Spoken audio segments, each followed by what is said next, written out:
Vice President Sara Duterte said her office did not request for confidential funds for next year. She said this during an ambush interview in Cebu City over the weekend. Recall that Duterte faced backlash for spending 125 million pesos of confidential funds in 2022 in just 11 days. She eventually dropped her request for 650 million pesos in confidential funds from the 2024 national budget.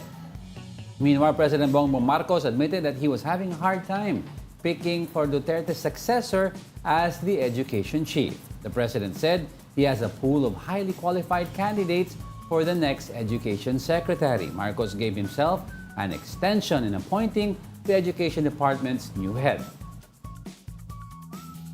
Yun, yung confidential funds yung pinagsimula ng ano yan eh. Oo, ng rift. dyan talaga yung mabilis. nag-umpisa. Kasi di ba, for context lang dun sa mga nanonood sa atin, pang refresher course lang natin, di ba? Yung sa Congress, hihingi nga ng confidential fund kasi nga, itong si Vice President Sara Duterte, mga ilang milyon yung hinihingi niya at that time, I forgot So, na malaki-laki. Malaki-laki yun eh. In 11, yung last confidential fund na pinag-uusapan, 11 days na ubos. Yun ang, I mean, yung amount daw would have been okay, pero not to be spent in 11 days. Yun ang naging issue nila. Ito, Duterte had been under fire over the confidential funds issue, especially after it was learned that the Office of the President transferred 125 million in confidential funds to the OVP in 2022. O, yun ang naging issue. And after that, nung nagkaharangan na sa Congress, ayan na, sunod-sunod. Tambaloslos issue, tapos nagsagutan na sa mga rally, ayun. Ngayon, nag-resign siya from... Nagtampo na siya. Nagtampo siya, nag-resign siya Wala from na kami DepEd. confidential fund. Ayaw na namin. Not only diba, nag-resign ka sa DepEd, wala ka ng confidential fund. Pero ang critical dito position kasi DepEd is one of the most important departments. Of course. Sino ang papalit? Madami nagsasabi, let's get from within because alam na yung pasikot-sikot. But others are also saying, why don't we get somebody na not necessarily an educator, but a good manager of a department or a company para magkaroon tayo ng out-of-the-box idea sa pamamalakad ng education department, di ba? For example... Sorry. For the 2024 OVP budget, Duterte initially requested 500 million confidential and 150 million confidential funds for OVP and Department of Education. Okay, anyway, so yun. Yun lang. Yung sa pamamahala ng DepEd. Sabi nila na sana magkaroon ng ibang na hindi, not necessarily within the education sector, but kumuha ng somebody who is a good manager. Di ba? For example, you can put somebody who is familiar in development of property. Bakit? Ang idea daw doon is baka the DepEd secretary will focus on infrastructure. Which is kailangan ng for Department diba? of Or Education. diba somebody na magaling sa fiscal management para ma-manage ang resources ng DepEd better because you have people naman underneath sa DepEd na magagaling na eh. Mga USEC, mga ASEC, may expertise na yan eh. You just need somebody who will manage them so kailangan properly. ng manager talaga. Tapos kasi iba gusto nila educator from the academe.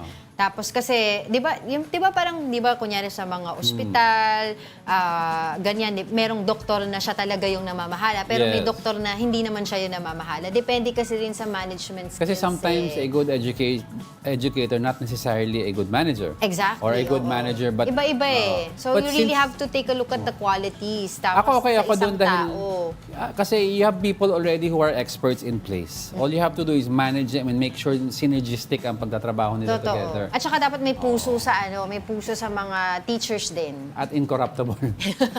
Yun ang importante. Maraming mga pangalan actually ang mga lumulutang. Si Congressman Romulo was pero one. that was initially. Lumutang yun initial. Siyempre because everybody knows him as an educator. Ever since advocacy niya eh. Tsaka committee chair siya ng education sa Congress. So malamang daw talaga lulutang yung pangalan niya. Pero when we interviewed him few weeks ago, sabi niya wala pa naman daw lumapit sa kanya. Tapos may mga ibang mga pangalan nga ng mga lumulutang. Meron kang Senator Joel Villanueva, meron kang Senator, because may TESDA experience siya, meron kang Senator Sonny Angara, Yeah.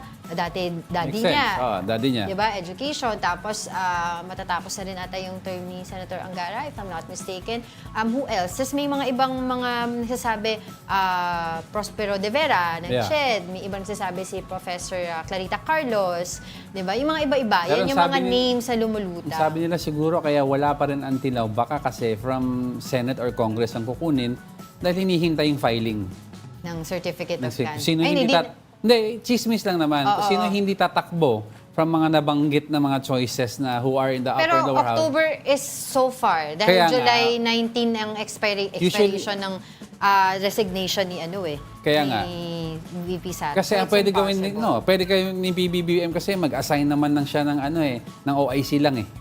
Mahirap yun. I mean, 'di ba, the Agriculture Department had him and then tapos nag-OIC. Lalo na siya makikriticize dyan. No, I'm just saying a lot of Kasi ayaw ng mga tao din nga ng politicians eh.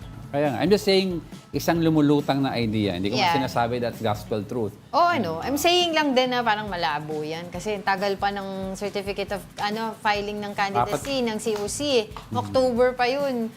Dapat ngayon pa lang meron na talagang natatalaga para yung transition smooth na bago pa siya umalis si Vice President Sara Duterte sa Department of Education. Talaga siya OIC. Yan naman gawain. Sa PNP, may OIC ka in transition, in transitionary. Berhere was an OIC for the Department DOH. For DOH. Oh, diba? Anyway, let's see. Sana maayos na kasi very important. Kasi sabi niya last week, parang this week niya... Yun. Meron naman pala eh. Meron. Pero di ba yun nga, yung report natin Oo dyan nga. ngayon, sinabi niya, parang humingi pa siya ng extension. Kasi talagang siguro thorough yung nila, pag-check nila kung sino talagang ilalagay nila. Kasi makikriticize na naman sila eh. Kung sino yung ilalagay nila. Yung politiko ba? From the academe or Huwag na politiko. Yan ang ayaw ng iba talaga, politiko. A good administrator. Who would Yung papalit ba kay Vice President Sara Duterte as DepEd Secretary ay ibabalik yung mga visual aids ng mga estudyante sa classroom? Naging mainit kasi na issue din yan eh, 'di ba? Na pinatanggal niya lahat ng mga visual aids ng distracting daw ng classroom. Yung ibang mga teachers, naging negative yung reactions ng mga teachers because these are teaching aids for them. Tsaka total ban on cellphone. Ayaw ng mga teacher total because they use that to research on campus daw. Oo. Tsaka yung issue ng mga laptop din, di ba, hindi pa rin yan nare-resolve from the previous administration. Yes. Maraming issues ang bumabalot sa DepEd. So, kailangan magaling yung papalit at walang issue na maibabato.